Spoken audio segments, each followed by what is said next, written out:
The battle over Europe has begun in earnest in the East Midlands, even though there's still no date yet for the coming referendum. The Business for Britain group today launched their campaign to leave the EU.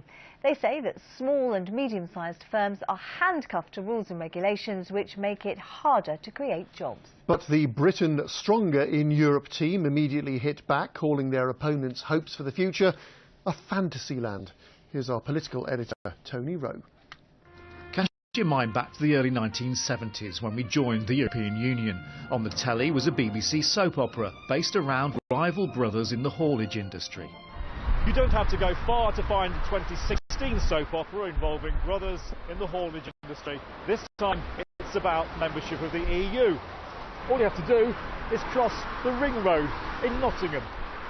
On one side, the family firm run by the older brother who wants to leave the EU.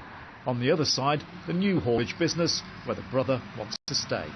The logo may be French, but Nigel Baxter says business must be freed from EU bureaucracy. I don't believe the EU now is fit for purpose. It's not what we signed up for, and over time has become a redundant organisation in many respects.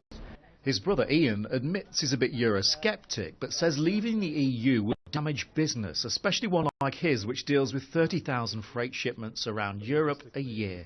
The fact is it will be a drag on growth. It will definitely affect our ability to employ more people in this city. It's definitely damaging to our business and that of our customers, more importantly. Business leaders will influence but won't decide what happens. We all will, all with different concerns. Well, I think we ought to come out of Europe. So. Partly I don't know enough about what the pros and cons of it are, and I would like to have some more information on that. I think my natural stance at the moment is to remain within the EU. I think we certainly should stay members of the EU. It's only with a united Europe that we're going to find the peace, that we're going to find the strength, we're going to find the financial security that we need. But I understand there's lots of issues with migration and that sort of immigration, so from that perspective, you know, maybe we should come out. Immigration will have a big influence on the outcome. In 1951, there were only 6 countries in what was the European Economic Community.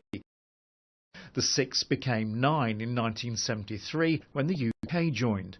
Now there are 28, with more lining up to join like Turkey, and people in EU nations all have freedom to work here, claim benefits and pay taxes. As for the brothers, the soap opera continues as they fight their own corner, often at the dinner table. The referendum could be as early as June. You didn't frankly have the balls to put country before party.